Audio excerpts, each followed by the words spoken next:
Hello, welcome to this channel. Today we will learn about the explosive revelations and emotional confrontations hitting Salem on Wednesday, October 15th, as shocking secrets finally come to light and lives are forever changed. Holly's heartwarming return to Salem. The episode kicks off with a beautiful moment of joy as Holly Jonas makes her triumphant return to Salem, much to the delight of her close friend Ariana, Ari Horton. The reunion between these two young women brings a sense of warmth and relief after their time apart. And Ari couldn't be more thrilled that Holly has decided to stay in town rather than leave everything behind. This momentous decision comes directly after Tate Black delivered an incredibly emotional and heartfelt plea that touched Holly's heart in ways she never expected. Tate poured his soul out to Holly, expressing how much she means to him and how devastated he would be if she left Salem for good. His vulnerability and genuine feelings managed to break through Holly's defenses, convincing her that staying in Salem is where she truly belongs, surrounded by people who love and care about her deeply.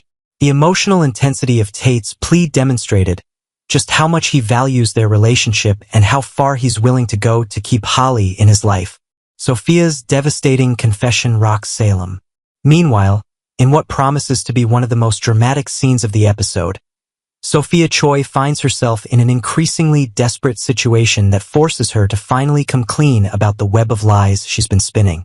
Seeking legal counsel and guidance, Sophia sits down with the formidable attorney Melinda Trask for what becomes an explosive confession session that will send shockwaves throughout Salem.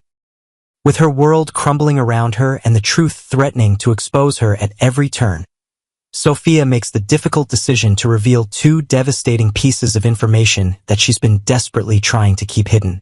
First and most importantly, Sophia admits that Tate Black is not the biological father of her unborn child, completely shattering the narrative she's been pushing for weeks. This revelation alone would be enough to turn Salem upside down. But Sophia doesn't stop there. In her confession to Melinda, she also reveals the sinister adoption sabotage scheme she orchestrated against Johnny DiMera and Chanel Dupree DiMera, detailing how she deliberately interfered with their plans to adopt and start a family. Sophia's admission of guilt regarding this malicious plot exposes just how far she was willing to go to manipulate the situation for her own benefit. As Sophia unburdens herself to Melinda, the panic and fear are evident on her face as she realizes the full consequences of her actions and how her carefully constructed house of lies is finally collapsing around her. Tate drops a bombshell on Aaron. In another corner of Salem, Tate Black is dealing with his own emotional turmoil after recently discovering the truth about Sophia's pregnancy. Having learned that he is definitively not the father of Sophia's baby, Tate feels compelled to share this life-altering information with his close friend Aaron Green. As the two young men sit down for what starts as a casual conversation, Tate proceeds to fill Aaron in on all the shocking details surrounding the paternity situation. Tate explains how DNA test results confirmed that despite Sophia's claims and accusations, he is not biologically connected to the child she's carrying. As Tate continues sharing the information, he watches as his friend's facial expression begins to change dramatically, with Aaron becoming increasingly unsettled and uncomfortable with each passing moment. The conversation takes on a heavier tone as Aaron starts processing what Tate is telling him, and the implications of this revelation begin to sink in. Tate notices his friend's growing unease, but continues providing all the details he knows about the situation, not yet realizing the profound impact this information is having on Aaron personally. Aaron's shocking realization and paternity panic. As Tate's words continue to sink in, Aaron Green suddenly finds himself doing some very uncomfortable mental calculations about his own history with Sophia Choi. Aaron's mind races back to that fateful evening when he spent time alone with Sophia after she left Tate's place feeling hurt and rejected. He remembers how they had a meaningful conversation where he revealed that he had asked her to prom the previous year because he genuinely liked her, not out of pity as she had assumed. What happened after that conversation has remained off-screen, but the implications are now becoming crystal clear to Aaron. As the timeline pieces together in his mind, Aaron experiences what can only be described as a complete father freakout, suddenly realizing that he could very well be the biological father of Sophia's unborn child. The weight of this potential reality crashes down on Aaron like a ton of bricks, and he becomes visibly shaken by the possibility that his entire life could be about to change forever. Days of Our Lives spoilers strongly suggest that passion erupted between Aaron and Sophia during that off-screen encounter, and now Aaron must face the very real possibility that he's going to become a father. This devastating realization leaves Aaron in a state of panic and confusion, knowing that he needs to confront Sophia as soon as possible to get definitive answers about the paternity of her baby. The confrontation between Aaron and Sophia is inevitable at this point, and it promises to be an emotionally charged encounter that will determine the future for both of them. Johnny and Chanel's adoption dreams in jeopardy. While the paternity drama unfolds across town, Johnny DiMera and Chanel Dupree DiMera continue to deal with their own heartbreaking situation regarding their dreams of starting a family together. The young married couple has been eagerly hoping to adopt a child and finally begin the next chapter of their lives as parents, but they keep encountering frustrating obstacles at every turn. What Johnny and Chanel don't fully realize yet is that Sophia Choi is directly responsible for their latest round of devastating setbacks and problems. Sophia's deliberate sabotage of their adoption plans has thrown their dreams into chaos, creating unnecessary complications and delays that have left the couple feeling desperate and hopeless. Despite the mounting challenges and disappointments, Johnny and Chanel remain rock solid in their commitment to each other and their shared goal of becoming parents. The couple refuses to give up hope, clinging to the belief that somehow, some way, they can salvage their family plans and get everything back on track. Their determination and unity in the face of adversity showcases the strength of their relationship, but the question remains whether they'll be able to overcome Sophia's interference. As they continue to navigate this difficult situation together, Johnny and Chanel lean on each other for support, vowing not to let these setbacks destroy their dreams of parenthood. Family conflict over Theo's career choice. In yet another compelling storyline, a significant family conflict is brewing between Abe Carver and his son Theo Carver regarding Theo's controversial career decision. Theo has recently accepted a position at DiMera Enterprises, much to his father's absolute horror and disapproval. Abe has always been fiercely protective of his son and has spent years trying to shield Theo from the corrupting influence and criminal associations of the DiMera family. Along with his late wife Lexi Carver, Abe made a solemn vow that Theo would never have anything to do with DiMera Enterprises because they wanted to protect him from the lack of integrity and questionable business practices that have long been associated with the DiMera name. However, Tony DiMera has managed to get through to Theo and convince him that this job opportunity represents an incredible chance for his career advancement in the IT department. Abe is furious about Theo's decision and has made his strong disapproval abundantly clear, essentially forbidding his son from taking the position. This is where Paulina Price steps into the situation, creating an interesting dynamic within the family. Despite her husband Abe's vehement objections, Paulina decides to voice her full support for her stepson Theo and his career choice. Paulina believes that Theo deserves the opportunity to make his own decisions about his professional future, and she isn't afraid to stand up to Abe on this matter. She actively tries to convince Abe to change his mind and come around to supporting Theo's decision, potentially even giving her husband a serious talking to about respecting Theo's autonomy as an adult. Theo deeply appreciates Paulina backing him up during this family conflict, as her support means the world to him during this challenging time. However, winning over Abe and getting his father's blessing remains a significant challenge that Theo will need to overcome if he hopes to pursue this career opportunity without destroying his relationship with his dad. The tension between respecting parental concerns and asserting independence creates a compelling family drama that resonates with viewers. Days of Our Lives continues to deliver explosive drama, shocking revelations, and emotional confrontations that keep Salem residents on edge as secrets unravel and relationships are tested to their limits. Part 2. Days of Our Lives Recap. Tuesday, October 14, 2025. Gabby is betrayed, Xander confesses, and Abe draws the line. The October 14th episode of Days of Our Lives brought fans a heavy dose of heartbreak, confrontation, and difficult truths.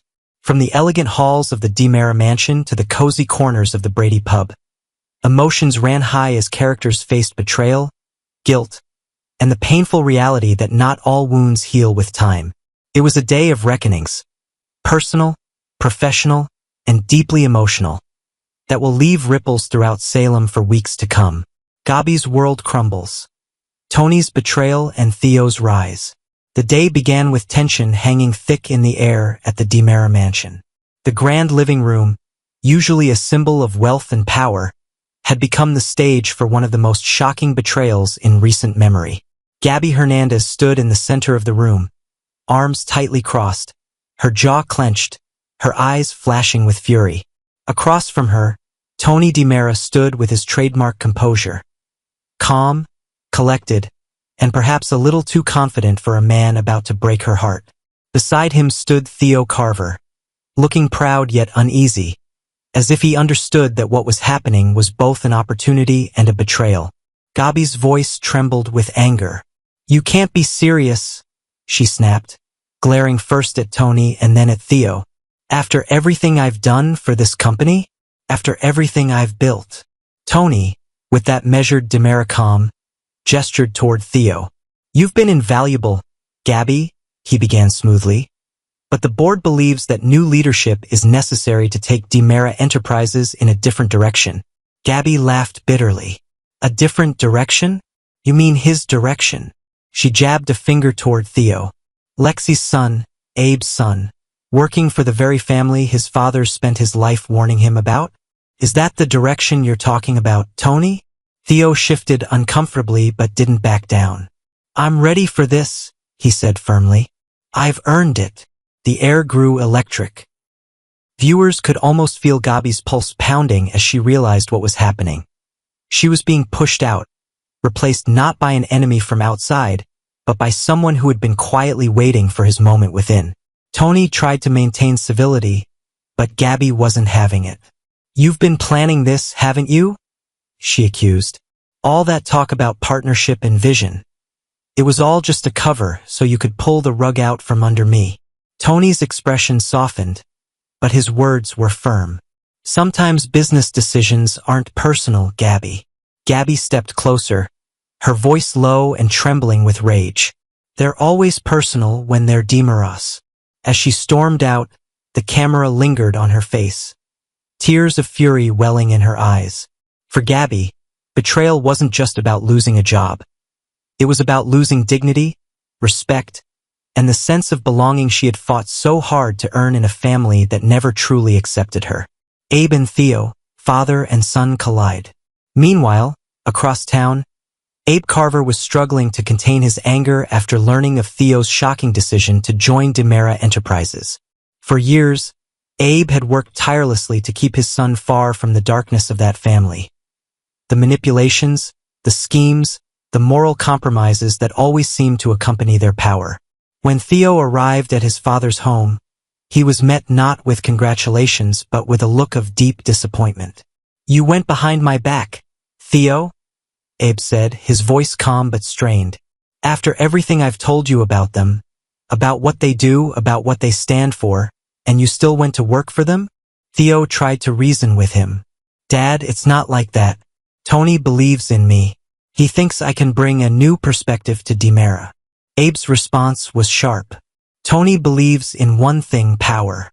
And anyone who stands between him and that power gets crushed. You think you're different? You think they won't use you the moment it suits them?" Theo hesitated. "I'm not a child anymore. I can handle myself." Abe shook his head slowly, his disappointment cutting deeper than anger ever could. "It's not about handling yourself, son. It's about knowing who you're standing with."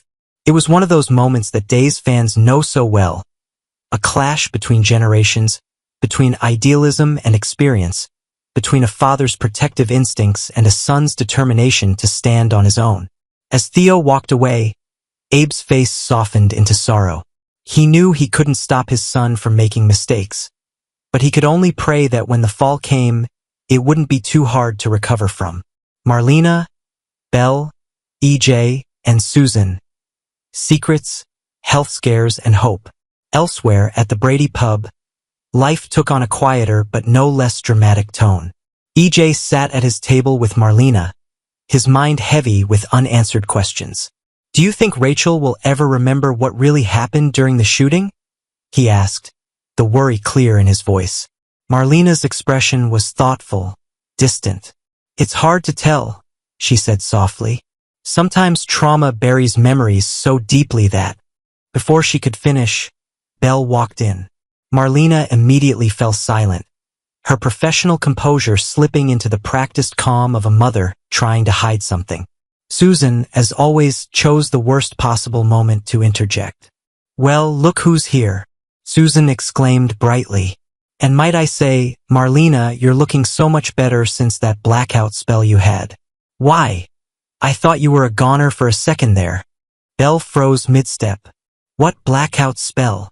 Marlena sighed, caught. It was nothing, she said quickly. Just a little fainting episode. I didn't want to worry you. Belle crossed her arms. You didn't want to worry me? Mom, you fainted. You think I wouldn't want to know? Susan looked back and forth between them, clearly uncomfortable but unable to resist adding, well, to be fair, she did look pretty pale that day. Marlena, mortified, decided the best way to end the conversation was to leave it altogether. I have a therapy session, she said, grabbing her bag and heading for the door. Belle turned to Susan, exasperated. Thank you for letting me know, she said tightly before storming out herself, ignoring EJ's offer to join them for lunch, EJ's worries and Susan's unshakable faith. After the chaos settled, EJ remained seated with Susan, his frustration barely contained. He couldn't help but notice Johnny's name flash across his phone screen, a text message from his son to his grandmother. When he asked Susan what it was about, her face tightened. Oh, just family things, she said vaguely, but EJ pressed her. Susan, what's going on with Johnny?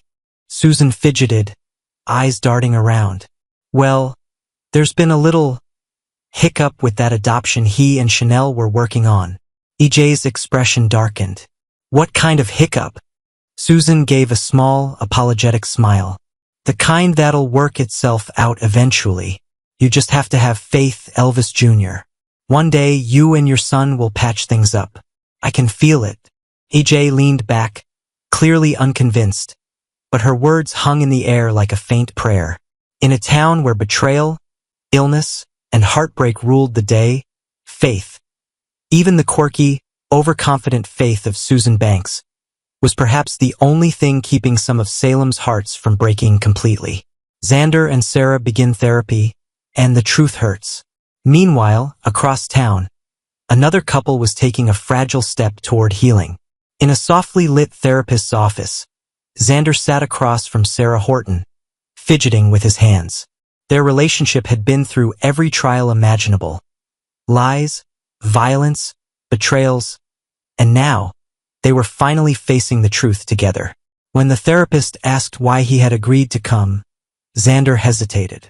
Because I'm tired of pretending, he said finally. Tired of acting like everything's fine when it isn't. Sarah looked at him, wary but hopeful. So what aren't you saying, Xander? He exhaled slowly. I've done things, terrible things, and I keep telling myself they were for good reasons. But every time I look at you, I see the cost of all those choices. The silence between them was heavy, filled with years of regret. Sarah reached out, placing a hand on his arm. If you want to make it right, then stop hiding. For a moment, it seemed like Xander might confess everything. The secrets about Philip's attack, the guilt he's carried. But instead, he simply nodded, his eyes glistening. The journey toward healing had begun. But for Xander, redemption would not come easily.